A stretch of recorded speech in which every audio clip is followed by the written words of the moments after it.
നമസ്കാരം. മുടിയനായ പുത്രൻ കുടുംബത്തിലുണ്ടായാൽ ആ കുടുംബവും മുടിയുമെന്ന് പറയുന്നത് പോലെയാണ് ഇപ്പോൾ പാകിസ്ഥാന്റെ അവസ്ഥ. നാളിതുവരെ കുറെ മുടിയന്മാരായ പുത്രന്മാർ ചേർന്ന് പാകിസ്ഥാനെ മുച്ചൂടും മുടിച്ചിരിക്കുകയാണ്. പാകിസ്ഥാനിലെ പൊതുമേഖലാ സ്ഥാപനങ്ങൾ അടക്കം ഓരോന്നും വിറ്റുതൊലച്ച് ഒടുവിൽ രാജ്യത്തെ തന്നെ വിൽക്കേണ്ട ഗതികേടിലായിരിക്കുകയാണ്. സർക്കാരുകൾ മാറി വന്നിട്ടും ഈ വെല്ലുവിളി മറികടക്കാൻ സാധിച്ചിട്ടില്ല. സൈന്യം സർക്കാർ കാര്യങ്ങളിൽ പലപ്പോഴും ഇടപെട്ടിട്ടുള്ള ചരിത്രമുണ്ട് പാകിസ്ഥാന്. സാമ്പത്തിക പ്രതിസന്ധി മറികടക്കാൻ സർക്കാർ മാത്രമല്ല സൈന്യവും ശ്രമിച്ചെങ്കിലും പരാജയമായിരുന്നു ഫലം. പ്രതിസന്ധി തരണം ചെയ്യാൻ അന്താരാഷ്ട്ര നാണയ നിധി സഹായിച്ചെങ്കിലും കടുത്ത നിബന്ധനയാണ് മുന്നോട്ട് വെച്ചത്. ഫണ്ട് കൂടുതൽ കണ്ടെത്തണമെന്നും സർക്കാർ സ്ഥാപനങ്ങൾ പുനഃസംഘടിപ്പിക്കണമെന്നുമായിരുന്നു നിബന്ധന. 700 കോടി ഡോളറിന്റെ സഹായമാണ് IMF പ്രഖ്യാപിച്ചത്.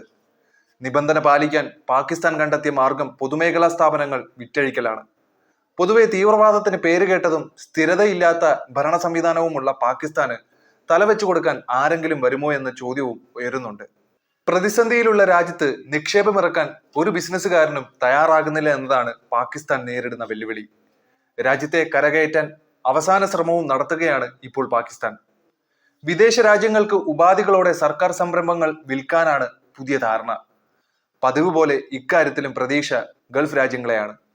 പാകിസ്ഥാന് സാമ്പത്തിക സഹായം പ്രഖ്യാപിച്ചും എണ്ണ ശുദ്ധീകരണശാലകൾ ഒരുക്കിയും ഗൾഫ് രാജ്യങ്ങൾ നേരത്തെ സഹകരിച്ചിരുന്നു.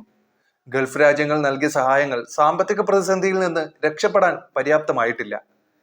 ഈ സാഹചര്യത്തിൽ പാകിസ്ഥാൻ ഇന്റർനാഷണൽ എയർലൈൻസിന്റെ ഓഹരി വിൽക്കാനാണ് തീരുമാനം. പ്രാദേശികമായി ലേലത്തിന് വെച്ചെങ്കിലും ഓഫർ ചെയ്ത സംഖ്യ വളരെ ചെറുതാണ്. അതുകൊണ്ട് തന്നെ വിദേശ രാജ്യങ്ങളെയാണ് ഇനി പ്രതീക്ഷ. പാകിസ്ഥാൻ എയർലൈനും വലിയ സാമ്പത്തിക ഞെരുക്കത്തിലാണ്. അതുകൊണ്ട് തന്നെ വൻ തുക നൽകി ഓഹരി വാങ്ങാൻ ഒരു കമ്പനികളും തയ്യാറായിട്ടില്ല. 1000 കോടി രൂപയാണ് കൺസോഷ്യം എന്ന റിയൽ എസ്റ്റേറ്റ് കമ്പനി വെച്ച ലേലത്തുക. ഇത് കുറവാണെന്ന് വിലയിരുത്തിയാണ് സർക്കാരിന്റെ പ്രൈവറ്റൈസേഷൻ കമ്മീഷൻ ലേലം തള്ളിയിരിക്കുന്നത്.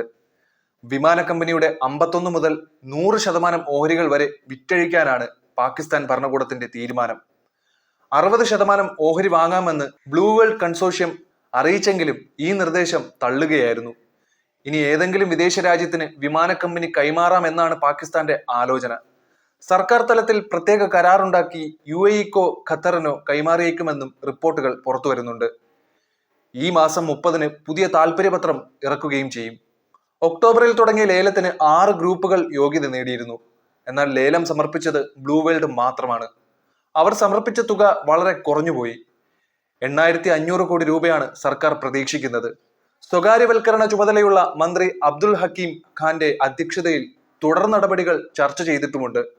ഈ യോഗമാണ് വിദേശ രാജ്യങ്ങൾക്ക് വിൽക്കാമെന്ന ധാരണയിലെത്തിയിരിക്കുന്നത്. മന്ത്രിസഭാ സമിതിയുടെ അനുമതി കൂടി ലഭിച്ചാൽ നടപടികൾ വേഗത്തിലാകുമെന്നാണ് പ്രതീക്ഷ.